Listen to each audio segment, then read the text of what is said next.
Wait, what? But what about the king? Is Stephen Curry right now better than LeBron James? If you're about to say what I think you're about to say, I would have to say yes. I would have to say yes. Now you've done it. Community. Good ball fake by Curry, and he lays it up and in softly. Steph at the rim as he went right around LeBron, who was there like... Stephen Curry just got named the best American player in the NBA by ESPN's survey of coaches, scouts, and executives, and LeBron James fans absolutely lost their minds.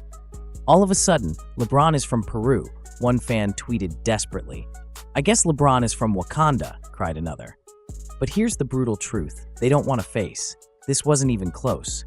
The survey didn't just snub LeBron, it completely ignored him while putting a 37-year-old Curry ahead of younger stars like Anthony Edwards and Donovan Mitchell.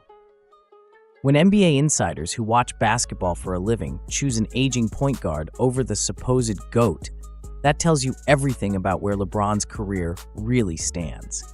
Hit that subscribe button because what we're about to uncover reveals why basketball professionals see what casual fans refuse to admit. And trust me, the top 5 global rankings that came out the same day make this story even more devastating for Team USA. The ESPN Survey Reality Check. Let's break down what actually happened with this ESPN survey, because the details are more damaging to LeBron than his fans want to admit. This wasn't some random online poll or casual media ranking. This was coaches, scouts, and executives who evaluate talent for a living. These are the people who game plan against players, analyze film for hours, and understand basketball at the highest level. When they were asked who the best American player is right now, they didn't even mention LeBron James. That's not bias, that's professional evaluation. The survey included a telling quote from an Eastern Conference scout. "He's still the guy who scares me the most." That's about Curry, not LeBron. Think about what that means. NBA professionals who have to prepare for both players are more worried about facing a 37-year-old Curry than a supposedly still dominant LeBron. Jason Tatum would have been the clear choice before his injury, which shows these voters were thinking about current ability, not past accomplishments. They evaluated who's the most effective American player right now, and LeBron didn't make the conversation. The fact that Anthony Edwards came in second and Donovan Mitchell third further emphasizes that this was about present-day impact, not legacy or name recognition. These voters saw what everyone else sees. LeBron is no longer an elite impact player. The demoralization factor. But what Curry does is he demoralizes you. It's a totally different thing.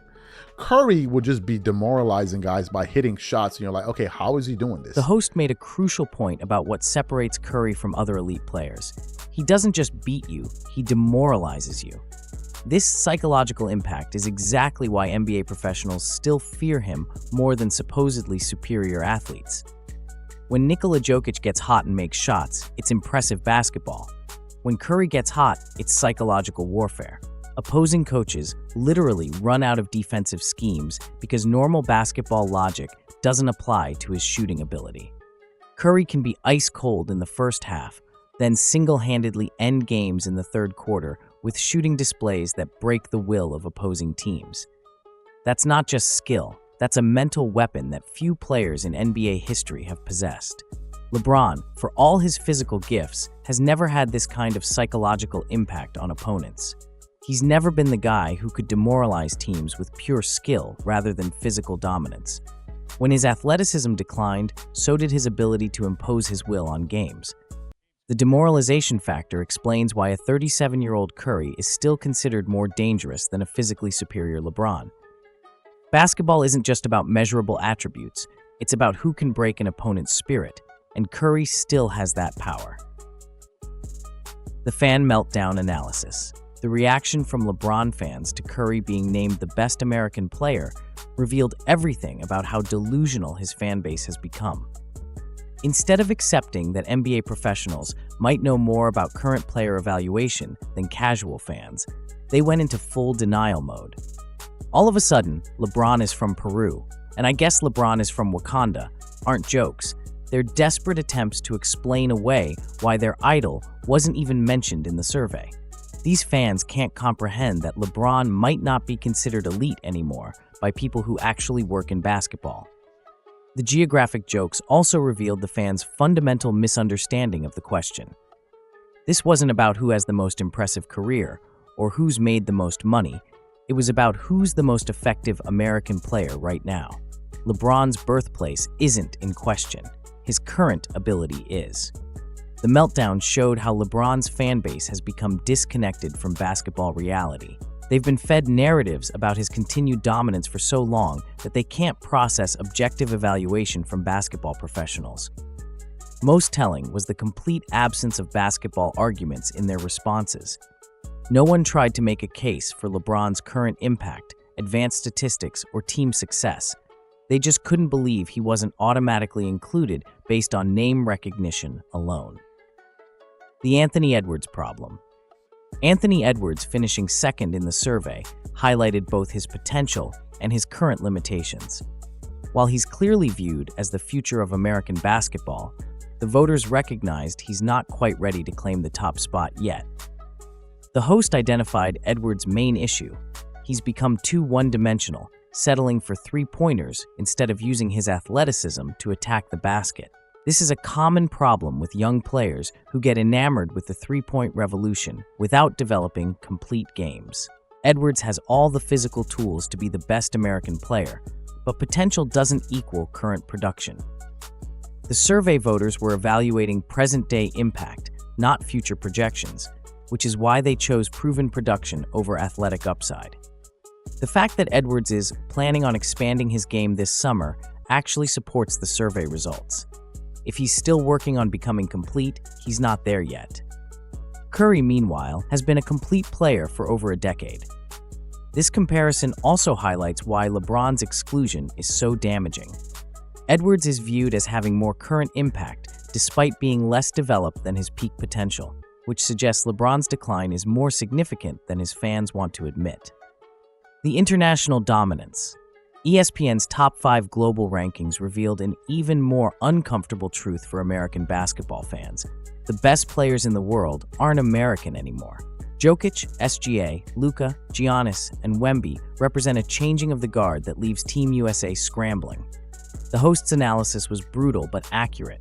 There is no starting 5 the NBA can put forward right now of American players that's beating this international squad.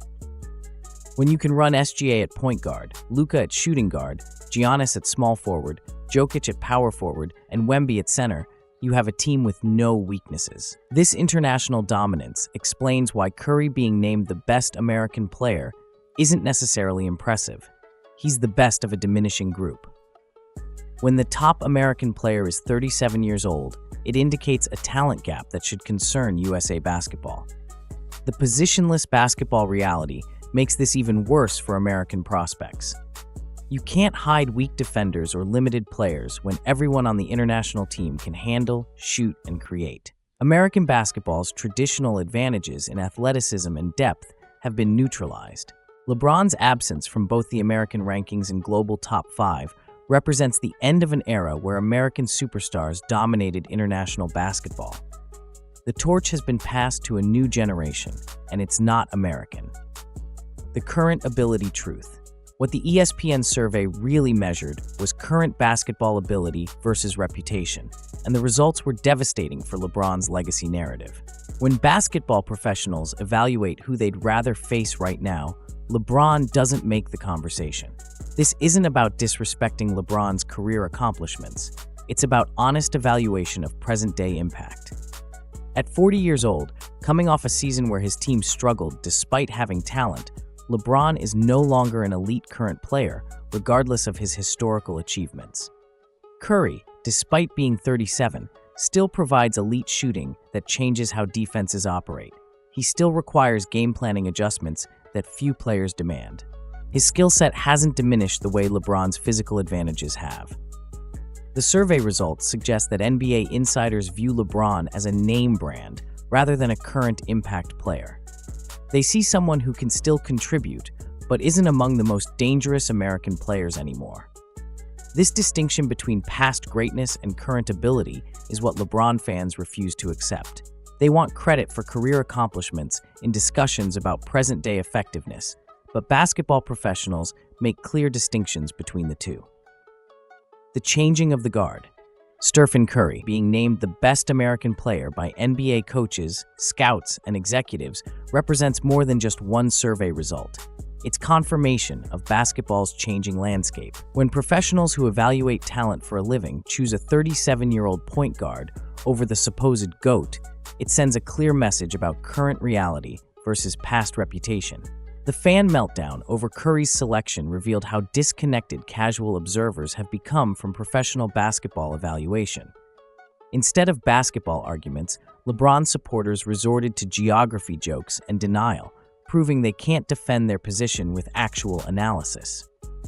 The international dominance in ESPN's global rankings makes Curry's American crown even more significant. He's leading a diminishing group while international stars have taken over the sport's highest levels. Anthony Edwards, finishing second, shows promise for American basketball's future, but his current limitations explain why experience and proven production still matter more than potential and athleticism. Most importantly, LeBron's complete absence from these professional evaluations confirms what many have suspected. His decline has been more significant than media narratives suggest. When basketball insiders ignore your current impact, it means your effectiveness has dropped below elite levels, regardless of past accomplishments. The survey results weren't about disrespecting legends. They were about honestly evaluating who's most dangerous right now. And according to the people who know basketball best, that's not LeBron James anymore. If this analysis of how NBA professionals really evaluate current talent opened your eyes to the difference between reputation and reality, make sure to subscribe for more honest assessments that prioritize basketball truth over popular narratives. Because sometimes the most important evaluations come from the people who actually have to game plan against these players every night.